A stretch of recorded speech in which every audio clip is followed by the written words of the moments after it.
ဆိုတော့လေလူဘဝသက်တမ်းတစ်လျှောက်မှာကင်ဆာဖြစ်နိုင်ခြင်းနဲ့ထီဆူကြီးပေါက်နိုင်ခြင်းဘယ်ဟာများတယ်လို့ထင်လဲကင်ဆာဖြစ်နိုင်ခြင်းကများတယ်လို့ထင်ရင်တော့မှန်တယ်ဗျဒါပေမဲ့အဲ့လိုကင်ဆာဖြစ်နိုင်ခြင်းများပေမဲ့ကင်ဆာက quite preventable ကာကွယ်လို့ရတယ်ဆိုတော့ဒီနေ့ဗီဒီယိုမှာဗျကင်ဆာရောဂါဘယ်လိုကာကွယ်ရမလဲကင်ဆာမဖြစ်အောင်ဘယ်လိုနေထိုင်စားသောက်သင့်လဲဆိုတော့ကျွန်တော်နည်းနည်းလေးပြောပြပေးမယ်ကင်ဆာရဲ့အဓိကပြဿနာကဆေးလိပ်တောက်တာဗျဆေးလိပ်ဆိုတာဆေးရွက်ကြီးဆိုတာအင်္ဂလိပ်လိုဆိုရင်တော့တိုဘက်ကိုပေါ့ဗျအဲ့လိုဆေးရွက်ကြီးအသုံးပြုမှုကကင်ဆာဖြစ်နိုင်ခြင်းနဲ့ဆက်ဆက်မှုရှိတယ်ဆေးရွက်ကြီးသုံးရင်ကင်ဆာဖြစ်နိုင်ခြင်းကိုမြင့်တက်စေတယ်ဆိုတော့သူကကင်ဆာရဲ့တကားပေါက်လို့ပြောလို့ရတယ်ဆေးလိပ်ကလေဆိုတော့ဆေးလိပ်တောက်တယ်ဆိုလို့ရှိရင်အဲ့ဒီတကားပေါက်ပွင့်သွားမယ်ကင်ဆာဖြစ်မဲ့အချိန်ရောက်လာရင်ကိုကကင်ဆာဖြစ်မဲ့သဘောလို့ဖြစ်သွားတာပေါ့ဗျာအဲ့ဒီသဘောဒါကြောင့်မို့ဆေးလိပ်မတောက်ခိုင်းတာနော်တောက်ချင်လေတောက်လို့ရတာကိုစိုးဖြတ်ချက်နဲ့ကိုကျွန်တော်ကအကြံမဲပေးရဆေးလိပ်တောက်ရင်ဖြစ်လာနိုင်ခြင်းရှိတာကိုပြောပြတာကိုပတ်စံနဲ့ကိုကျမ်းမာရေးနဲ့ကိုဘက်ကိုတောက်လို့ရတယ်ပြဿနာမရှိဘူးเนาะကျွန်တော်လည်းငင်းခုံမလို့အဲ့ဒါမျိုးอ่ะဆိုတော့အဲ့ဒါပြီးသွားပြီဆေးလိပ်တောက်တာပြဿနာတစ်ခုနံပါတ်2ခုကနံပါတ်1တစ်ချက်ကယောဂါတွေဗျယောဂါတွေဆိုတော့ကင်ဆာဖြစ်စေတဲ့ယောဂါတွေရှိတယ်ဗျဥပမာအနေနဲ့ဆိုလို့ရှိရင်ဒီအသေးအောင်တော့ B ပိုးလို့ C ပိုးလို့ဟာမျိုးအထူးသဖြင့် B ပိုးပေါ့ဗျာအသေးအောင်တော့ B ပိုးရသူများစီကကူပါလေเนาะအဲ့လိုမျိုးကို့မှာ B ပိုးရှိရဆို B ပိုးကိုသေချာကူဖို့လိုတယ် B ပိုးကိုသေချာမကူရင်ဘာဖြစ်လဲဆိုတော့အသေးချောင်မယ်အသေးရောင်လေဗျာရောင်ပြီးရင်အသေးချောက်တယ်အဲ့ဒီကနေမှတစ်ဆင့်အသေးချောက်ပြီးတော့အသေးမှာအလုံးကျိတ်တွေဖြစ်ပြီးတော့အသေးကင်ဆာဖြစ်တော့အဲ့လိုအခြေအနေကြောင့်ရင်ကုဖို့တော်တော်လေးခက်တယ်ဆိုတော့ဒါကနံပါတ်2ချက်เนาะယောဂါလေနံပါတ်1ချက်ကဆေးလိပ်နံပါတ်2ချက်ကယောဂါနံပါတ်3ချက်ကျတော့အစားအသောက်ဗျကျွန်တော်တို့နေရာစားသောက်ကိုစားနေရတယ်အဲ့ဒီစားသောက်တွေကကျွန်တော်တို့အတွက်ဆေးလဲဖြစ်စေသလိုအစားမတက်ရင်ဘေးဖြစ်စေတယ်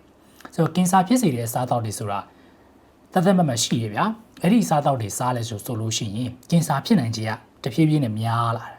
ဥပမာအနေနဲ့ဆိုဒီရန်စိမ့်ပါတဲ့အသားခင်တို့ဟာမျိုးပေါ့နော်အဲ့ဒါမျိုးတွေစားရင်အမြဲတမ်းစားနေရင်ကင်ဆာဖြစ်နိုင်ခြင်းများတယ်ဗျာသူတစ်လမှာတစ်ခေါက်လောက်တစ်နှစ်မှာ2ခေါက်3ခေါက်လောက်စားတာ fine no problem ပြဿနာမရှိဘူးနော်နောက်တစ်ခုကဒီစီနစ်ပြီးကြော်ထားတဲ့ deep fry food လို့ခေါ်တာပေါ့နော်လို့စီနစ်ပြီးကြော်ထားတဲ့အစားအသောက်တွေဆိုလို့ရှိရင်လည်းအဲ့လိုမျိုးကင်ဆာဖြစ်နိုင်ခြင်းများတယ်နံပါတ်3ချက်ကတော့မီးကျွမ်းထားတဲ့အစားအသောက်ပေါ့နော်အသားခင်တွေမှာမီးကိုကျွမ်းနေအောင်กินထားရဲဆိုလို့ရှိရင်အဲ့လိုဖြစ်နိုင်ခြင်းများတယ်နောက်တစ်ချက်ကကြတော့မှိုဆွဲနေတဲ့အစားအသောက်ပေါ့နော်အထူးသဖြင့်တော့ဒီငရုတ်သီးကြောက်တွေလို့အစားအသောက်ဒီမြေပဲကြောက်တွေလို့ဟာမျိုးပေါ့ဗျာအဲ့လိုငရုတ်သီးကြောက်တွေမှာအထူးသဖြင့်အပေါ်မှာတော့မှိုမြင်တော့လူတိုင်းကတော့ဖယ်လိုက်မှာဗျာမစားဘူးသိရမလားဒါပေမဲ့ငရုတ်သီးကြောက်တွေရဲ့အထဲမှာမှိုလေးတွေဆွဲနေတယ်လေ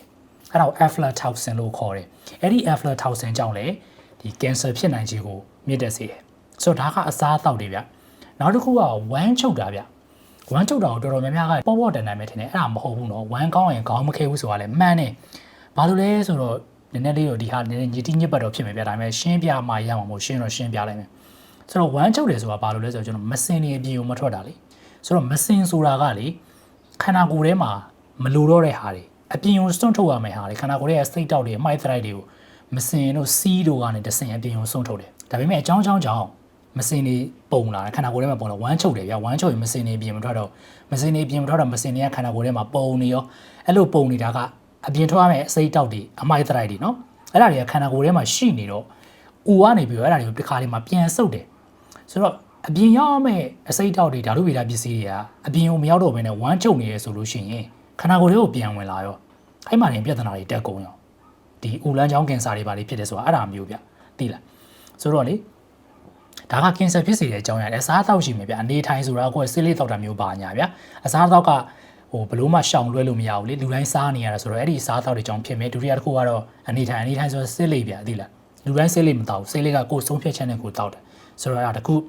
တတိယတစ်ချက်ကတော့ယောဂါတွေပေါ့နော်ယောဂါတွေဆိုတာတက်ရောက်တော့ B လိုဟာမျိုး C လိုဟာမျိုးတွေကုဖို့လိုတယ်ဒုတိယတစ်ခုက1မချုပ်အောင်နေဖို့လိုတယ်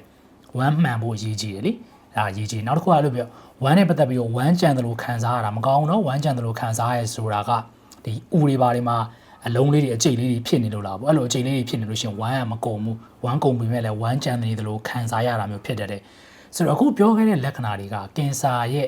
ကကင်ဆာဖြစ်နိုင်ခြင်းကိုမြင့်တက်စေတဲ့အကြောင်းအရာတွေပေါ့နော်ဒီအကြောင်းအရာတွေအားလုံးစုံမှဖြစ်မှာမဟုတ်ဘူးဥပမာဒီထဲကတစ်ခုနှစ်ခုကိုမှရှိနေဆိုလဲကိုမှကင်ဆာဖြစ်နိုင်ခြင်းကတော့မြင့်တယ်အဓိက highlight လုပ်ပြီးပြောချင်တာဥပမာ